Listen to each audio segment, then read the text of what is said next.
नमस्कार, आप देख रहे हैं दिव्य हिमाचल टीवी और मैं हूं आपके साथ पल्लवी शर्मा। दिन भर की बड़ी खबरों पर नजर डालेंगे इस न्यूज बुलेटिन में। शुरुआत करते हैं हेडलाइन से। फिर से एग्जामिन होगा पे रिवीजन, कई कर्मचारी संगठनों के विरोध के बाद सरकार का फैसला। वेतन विसंगति को लेकर मुख्यमंत्री ने बुलाए अग्निशमन कर्मी, फायर कर्मचारियों ने स्थगित किया प्रदर्शन। गगरेट में मुख्यमंत्री जयराम ठाकुर ने घेरी कांग्रेस, कहा जिनकी अपनी गारंटी नहीं वे जनता को गारंटी दे रहे। रोहड़ू के खिलाई में नेपाली की हत्या, साथी ने ही अंजाम दी वारदात, घटना के बाद आरोपी फरार। हिमाचल में लंबे वायरस से निपटने को केंद्र सरकार ने बढ़ाए हाथ, केंद्र से भेजी स्पेशल टीम। प्रदेश में ड्रोन से ही पहुंचाई जाएंगी दवाइयां, वापसी में ब्लड सैंपल लाने की भी व्यवस्था।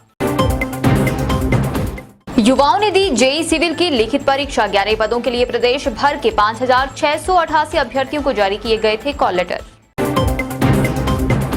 और अब समाचार विस्तार से। हिमाचल में कर्मचारियों के लिए लागू किए गए नए वेतन आयोग को लेकर पे रिवीजन रूल्स में हुआ संशोधन फिर से बदलेगा। कई कर्मचारी संगठनों के विरोध के बाद सरकार ने यह फैसला लिया है। मुख्यमंत्री जयराम ठाकुर के मंडी दौरे के दौरान भी कई कर्मचारी संगठन उनसे मिले और उसके बाद ये मामला उनके ध्यान में आया। हिमाचल में सरकारी कर्मचारियों के लिए लागू किए गए नए वेतन आयोग को लेकर पे रिवीजन रूल्स में हुआ संशोधन फिर से बदलेगा। राइडर में फंसे कर्मचारियों के लिए हायर ग्रेड पे जारी करने की अधिसूचना के बाद कुछ कर्मचारी फिक्सेशन का विरोध कर रहे हैं। इसी विरोध को देखते हुए राज्य सरकार ने इस अधिसूचना की समीक्षा करने का फैसला किया है। मुख्यमंत्री जयराम ठाकुर के मंडी दौरे के दौरान भी कई कर्मचारी संगठन उनसे मिले और उसके बाद यह मामला उनके ध्यान में आया। इसके बाद अराजपत्रित कर्मचारी महासंघ ने भी कर्मचारियों से इस तरह की ज्ञापन लेने के लिए शेड्यूल जारी किया है। महासंघ 12 और 13 सितंबर को राज्य सचिवालय स्थित कार्यालय में संबंधित कर्मचारियों से इस बारे में ज्ञापन लेगा। इस दौरान राजपत्रित कर्मचारी महासंघ के अध्यक्ष अश्विनी ठाकुर कार्यालय में मौजूद होंगे। वेतन विसंगति को लेकर मुख्यमंत्री जयराम ठाकुर ने अग्निशमन कर्मियों को बुलाया है। सीएम के बुलाने पर फायर कर्मियों ने प्रदर्शन स्थगित कर दिया है। इन कर्मचारियों ने 15 व 16 को सामूहिक अवकाश पर जाने की चेतावनी दी थी। वेतन विसंगति को लेकर फायर ब्रिगेड कर्मचारियों ने सरकार के खिलाफ मोर्चा खोल दिया है। उन्होंने वेतन विसंगति न सुलझने के कारण 10 व 11 तारीख को काले बिल्ले लगाकर रोष प्रदर्शन करने का निर्णय लिया है। इसके बाद भी यदि सरकार इसे दूर नहीं करती है तो 15 और 16 सितंबर से प्रदेश भर में फायर ब्रिगेड के कर्मचारी 2 दिन के सामूहिक अवकाश पर जाएंगे। इस दौरान अगर कोई भी आगजनी या अन्य प्रकार की प्राकृतिक घटना होती है तो इसके लिए सरकार व प्रशासन जिम्मेदार होगा। फायर ब्रिगेड यूनियन के प्रदेशाध्यक्ष रविंद्र शर्मा ने प्रदेश सरकार पर आरोप लगाया है कि सरकार इतने वर्षों से फायर ब्रिगेड कर्मियों की अनदेखी कर रही है।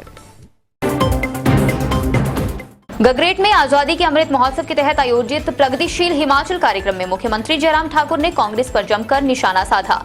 उन्होंने तंज कसते हुए कहा कि जिनकी अपनी गारंटी नहीं वे जनता को गारंटी दे रहे हैं। गगरेट में कार्यक्रम के दौरान मुख्यमंत्री जयराम ठाकुर ने कांग्रेस पर जमकर निशाना साधा। उन्होंने कहा कि आजकल प्रदेश की जनता को वे लोग गारंटी दे रहे हैं जिनकी अपनी कोई गारंटी नहीं है। कांग्रेस नेता महिलाओं को 1500 रुपए प्रति माह पेंशन देने की गारंटी देने से पहले राजस्थान व छत्तीसगढ़ के मुख्यमंत्री से पूछें कि उन्होंने ये पेंशन अपने अपने राज्यों में क्यों नहीं दी।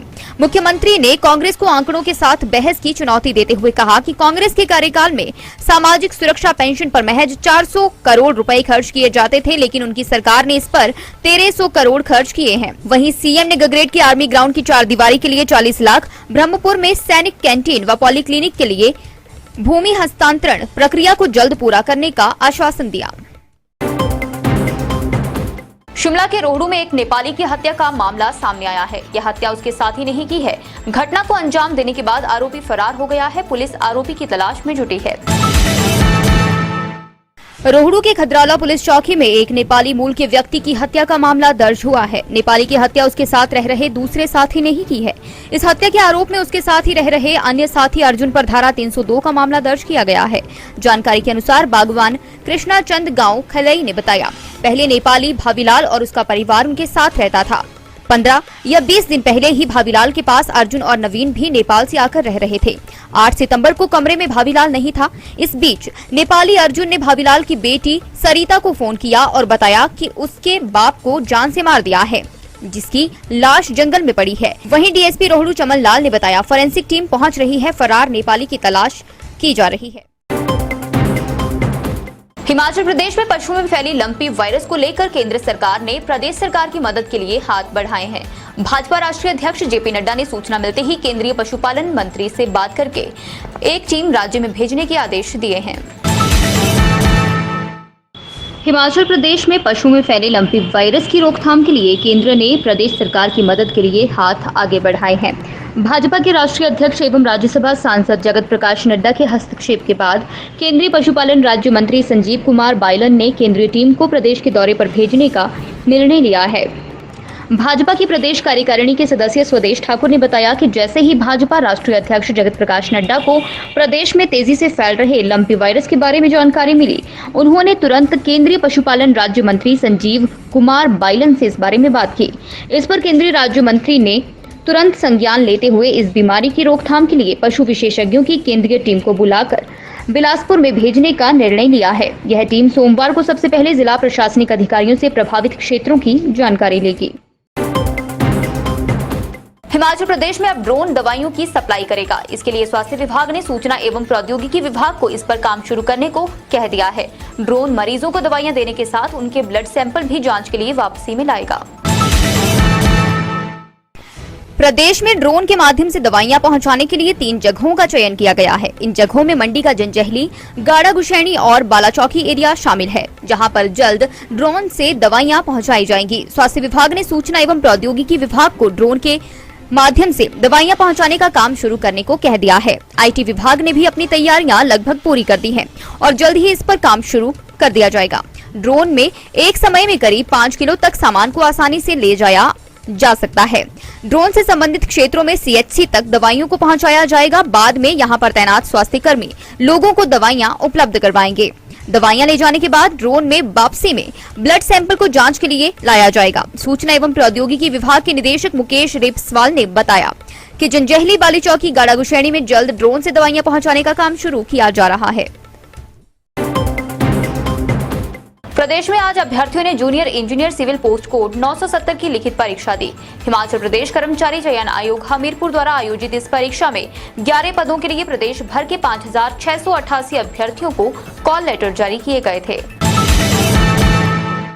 हिमाचल प्रदेश कर्मचारी चयन आयोग हमीरपुर द्वारा junior engineer civil post code 970 की लिखित परीक्षा आज प्रदेश भर के परीक्षा केंद्रों में सुबह के सत्र में आयोजित की गई।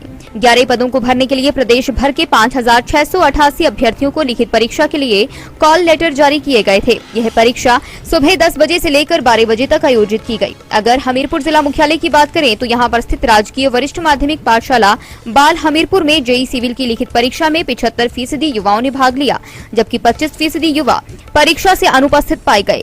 परीक्षा शांतिपूर्ण ढंग से आयोजित की गई। जूनियर इंजीनियर फॉर सिविल के लिए एग्जाम कंडक्ट हो रहा है। टोटल अलॉटेड कैंडिडेट्स यहाँ पे 480 थे, जिनमें से 358 प्रेजेंट हैं और 122 एब्सेंट रहे। कोविड नियमों का पालन करते हुए ये एग्जाम कंडक्ट। चलते चलते में नजर डालेंगे कुछ और बड़ी खबरों पर। भुंतर के हाथीथान में पर्यटकों से मारपीट, 5 को आई चोटें। गाड़ी खड़ी करने पर बाइक सवारों से हुई बहसबाजी। प्रदेश में 2 दिन की राहत के बाद फिर जख्म देगा मौसम। मंगलवार को येलो अलर्ट तो बुधवार को रहेगा ऑरेंज अलर्ट। नगरोटा बगवा के समलोटी में आसमानी बिजली गिरने से महिला की मौत। खेतों में पशुओं को चारा लेने गई थी अभागी। बस सवार से पकड़ा 57.74 ग्राम चिट्टा। हरिद्वार से शिमला आ रही थी एचआरटीसी की गाड़ी। हरियाणा के रोहतक का है आरोपी। आज के न्यूज बुलेटिन में बस इतना ही। रात 9 बजे देखना न भूलें शिमला से हमारा विशेष लाइव प्रसारण।